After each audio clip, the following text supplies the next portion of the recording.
I don't know, I felt like with that song is kind of like accepting that it's about accepting that you're not over a relationship, really. I mean, kind of a lot of the EP is like that, like accepting that you need to move on, and you've been kind of lying to yourself.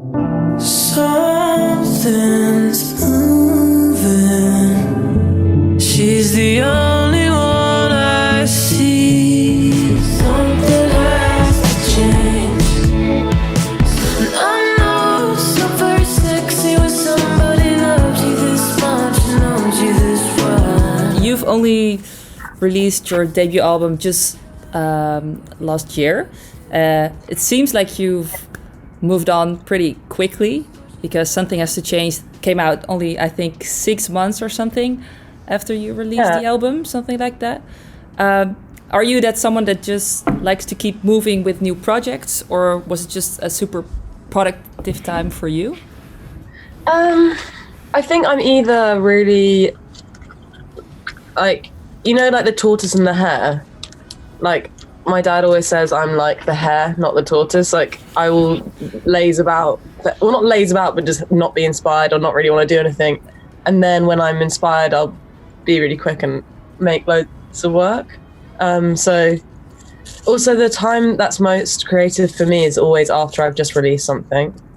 So I think as soon as I'd released it, or as soon as I'd finished the album, I was like, okay, well, that's a massive stress off my mind. Now I can actually write again. Yeah. So I feel like that's a massive change. But yeah, I don't know. I always feel like I'm not releasing enough music. I'd like to release more. I don't know. I guess I always feel like I take loads of time to do everything. So I don't know. I feel like I could be more productive.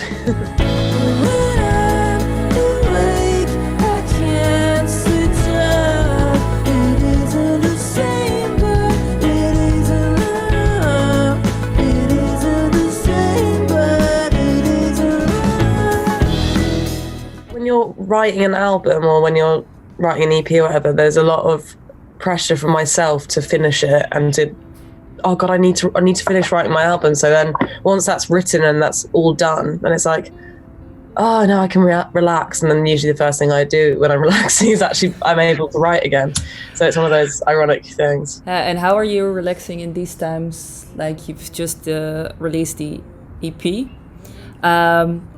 What kind of chapter is that? What are you feeling right now? I guess, to be honest, this EP, I literally have not really felt like I've released anything because I haven't really been playing it live or haven't been.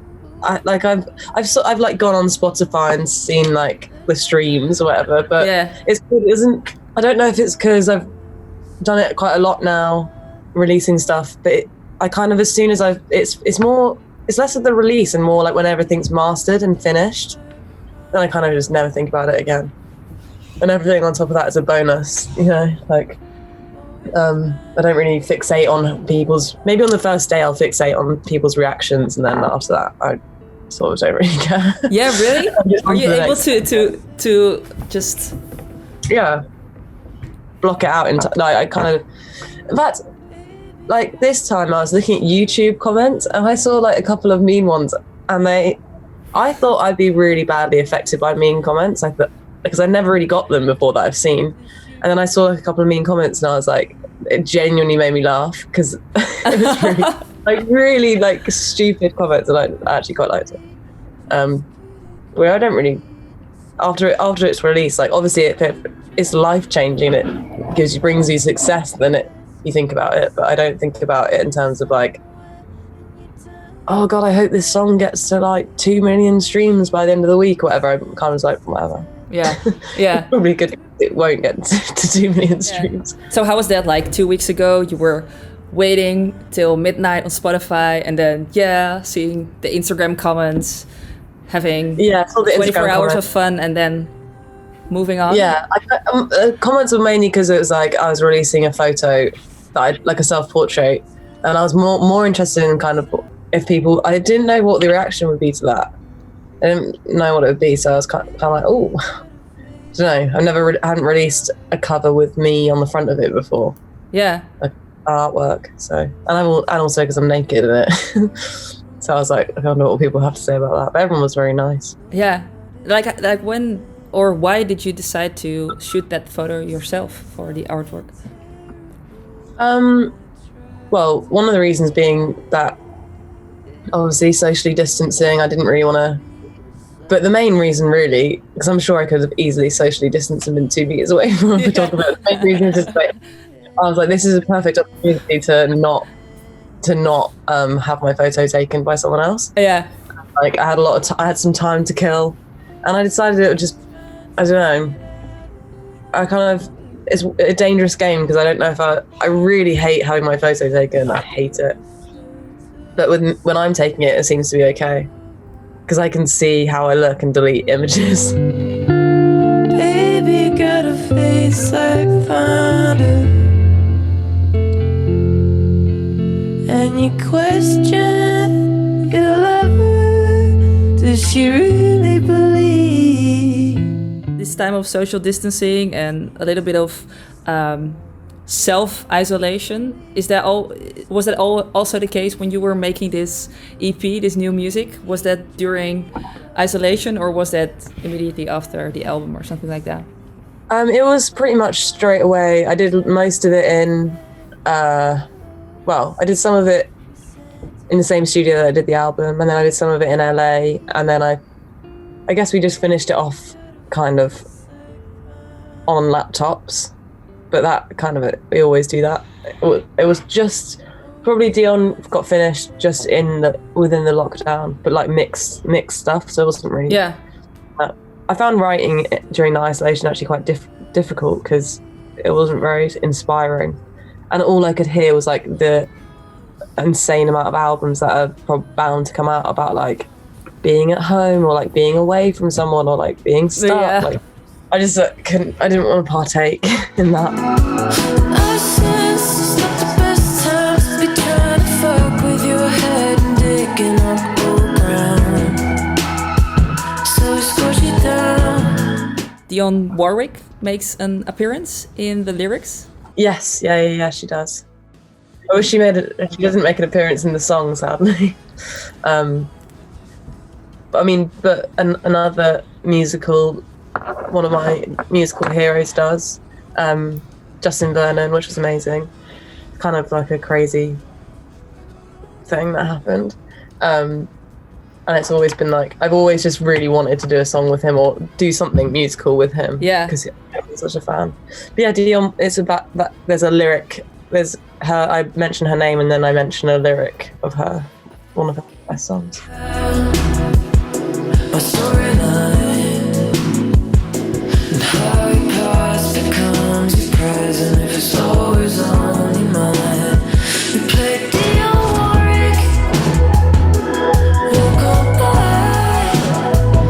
And Freddie Prinze sat between his legs and cried. Could you explain a little bit like what's the significance of that? Is that a specific memory or listening to the music or a tribute in some kind of way? It was like, it's just played into the lyrics. It's a lyric I had for a while because we were in the tour bus and actually we were in a tour van, and my band, one of my bandmates at the time, that song was playing and everyone was like quite giddy and excited and we were driving to the next gig, and then that song came on and everyone just was really silent, and then my bandmate just like put his head in his knees and just started weeping, like, and having like a panic attack.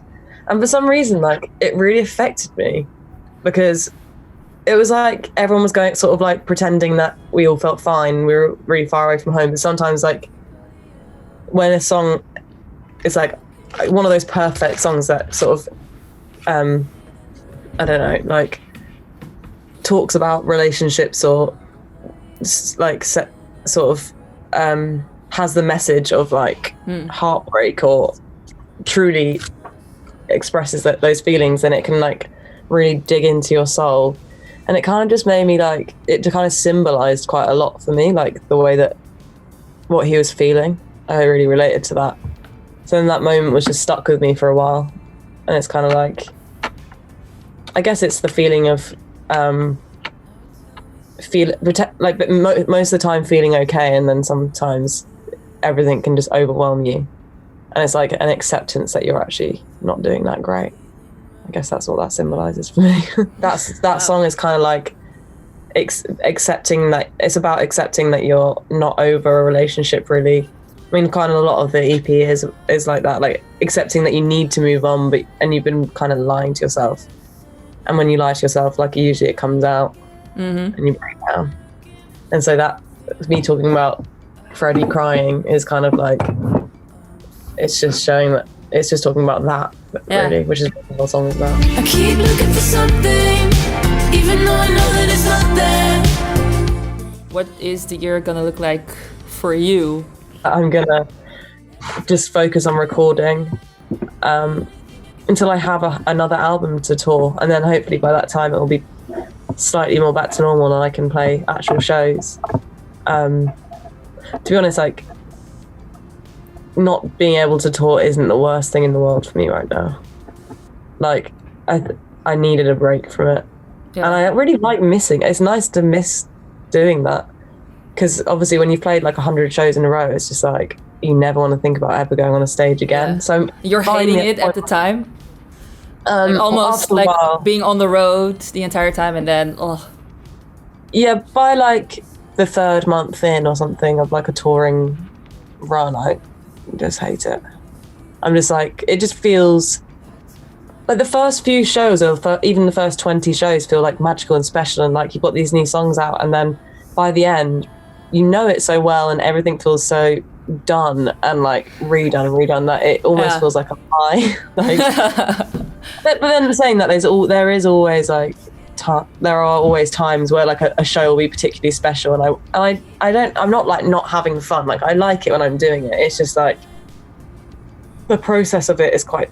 But if you feel like, you know, when you wake up some days and you just like really don't want to see anyone, or like you feel a bit hormonal, or you feel a bit like moody, or I don't know, you've got a massive spot in the middle of your head, like it's times like those is like the last thing any human being would want to do is go on a stage. I think a lot of people can tell when I've been really moody on stage. Like, people have come up to me and been like, "Were you okay then?" And I was like, "How do you know?" And then I look back at the video and I'm like really moody and like outrageously drunk and just embarrassing myself. But I wish I had just like when I've just drunk a bit too much, because it's like halfway through a tour and I'm bored out of my mind, and so you just get quite drunk and then end up just not performing very well, or like just being very obviously drunk. I mean, sometimes people pretend to be drunk because they like that performance vibe, but so maybe they think I'm just doing that, but I'm actually really drunk.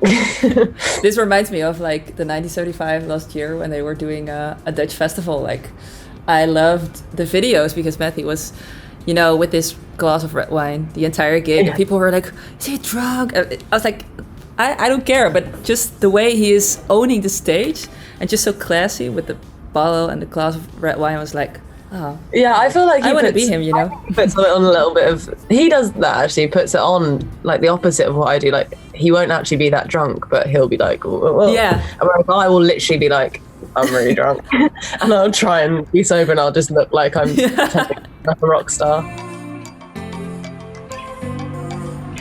Okay, cool. Well, thank you for the lovely interview. Thank you very much. Have a nice day.